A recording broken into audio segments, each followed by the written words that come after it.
Hey yo, football fans, it's another great year. Fantasy football fiends, grab your beer. Giving you the best draft tips for all your picks. Starts and sits to the waiver wire fix. From mock drafts galore to stats that's hardcore. Triple F does it all, have y'all screaming more. So sit back, relax, let the experts prevail. JT Magnum, Siggy Guns never fail. What's up, fantasy football fans? My name is JT Magnum. Welcome to week 8 of your waiver wire pickups.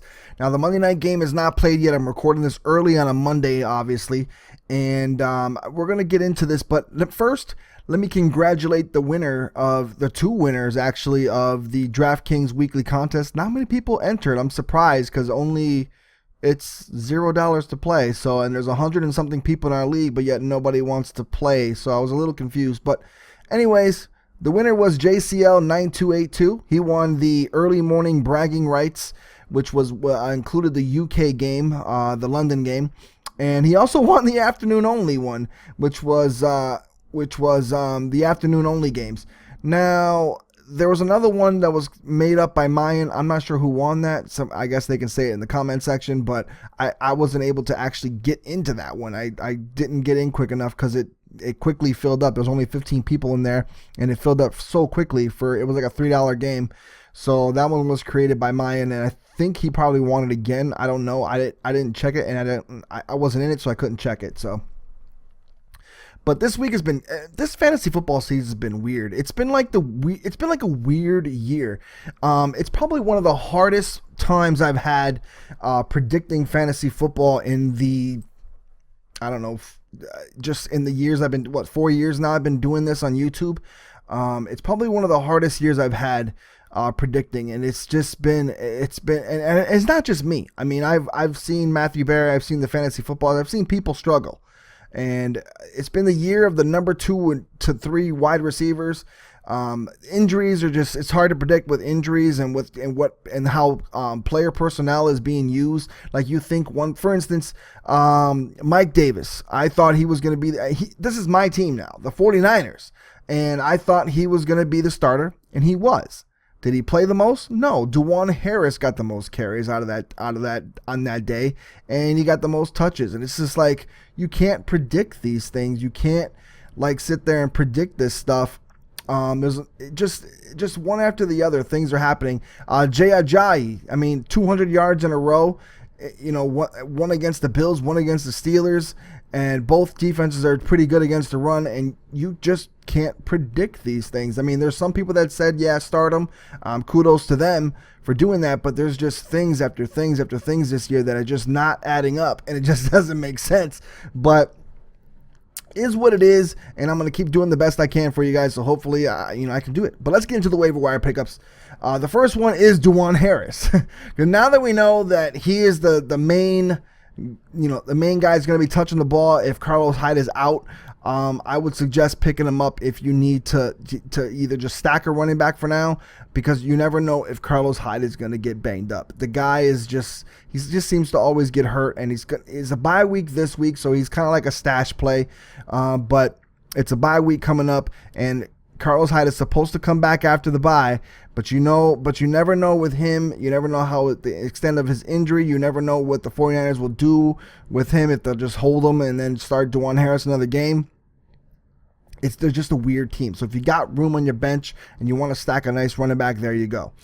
Number 2, Russell Shepard. Here's a guy that I didn't talk about last week. I told my buddy about him at work, and we were talking about him, and he was like, no, I don't know, because he was playing for the Bucs. He was playing against the 49ers this past week, and I was like, I wonder if they're going to use Adam Humphries or Russell Shepard more, because Vincent Jackson's gone. He plays more on the outside. Adam Humphries is more of a slot guy. And I was like, I wonder if they use Russell Shepard more. And sure enough, he gets 77 yards and a touchdown against the 49ers. Now, granted, it was against the 49ers, so I don't know how he would do normally. But if you need a wide receiver, your wide receiver's strapped, and you need a weak plug-in, this guy, he stepped up. He stepped up big time in Vincent Jackson's absence, and he might step up again. You never know. Number 3, Cordarrelle Patterson from the Vikings. You would think that Thielen or Stephon Diggs, who's a little bit banged up, would do the job, but Cordarrelle Patterson, sorry, it's hard to pronounce his name. I don't want to say corduroy, but Cordarrelle Patterson stepped up as well. He was like one of the only bright spots in that game against the Eagles yesterday. And is he starting to come into his own? I don't know. Is he starting to try to maybe hopefully be the player that he was supposed to be when they drafted him originally? I don't know. We'll see. But right now with Diggs a little banged up, Thielen not doing well since with that one good game when Diggs was out a couple weeks ago. Maybe Cordarrelle Patterson's up for more touches, more catches, and more opportunities. Number 4, we have Marquise Lee from the Jaguars. He's silently leading the Jaguars in catches, and he's almost right up there with Allen Hurns in yardage.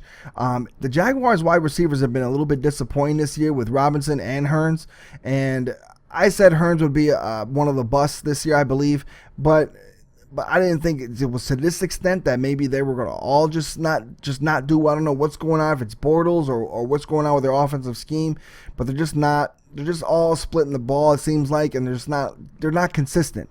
But Marquise Lee has been the guy that's been leading the team in catches. He's got less targets than Hurns and Robinson, but leads the team in catches. I think he has like 38 targets compared to like 45 for Hurns, and like I forgot, I think it was 46 or something like that for Robinson, but still he's got more catches. So he's making the most of his opportunities, and it's only going to step up from there. Who knows if he takes over that number 2 spot if Hurns keeps being such a disappointment. Number 5 is Mike Gillislee. LeSean McCoy's hurt. He was banged up yesterday again. I have LeSean McCoy on one of my fantasy football teams, and it pissed me off yesterday because I actually put him in. When I found out he was starting, I was like, let me put him in because you can't risk not starting him. And I took Jeremy Hill out, which, was that a mistake? But anyways, Mike Gillislee is going to be the starter if LeSean McCoy is out, and he's worth a pickup, especially if you're strapped like I am, how I was, I should say, with LeSean McCoy there.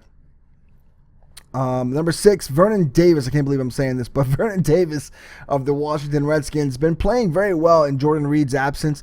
Who knows when Jordan Reed's going to come back? His concussion seems a lot more serious than what it was supposed to be, and he's had a history of concussions in the past, and he's seeking specialists and things like that. So I'm not sure what his deal is, but Vernon Davis has he stepped up, and it seems like he has a nice rapport with Kirk Cousins. So And if you know Vernon Davis of the past, he's explosive. He can be at times a touchdown machine, depending on who they're playing or if he's how his confidence level is. And right now, his confidence level seems to be back, and he's actually making plays over the middle again and going deep again. He's still got that speed. He might not have the speed he had when he once was when he was young coming into the league, but he still has a lot of speed that linebackers and safeties cannot cover.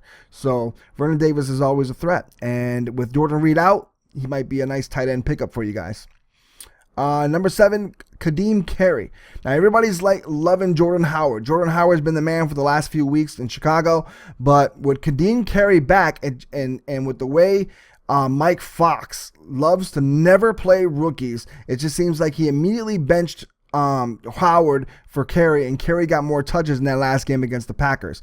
He's going to catch the ball a little bit more out of the backfield as well, and so what happens is KaDeem Carey ends up being the man for Chicago, not Howard, because that's just the way it seems like when it comes to the way Mike Fox's history with playing rookie players. So if you have a spot open for him, grab him as fast as you can, because he might actually be the one that takes over for Jordan Howard.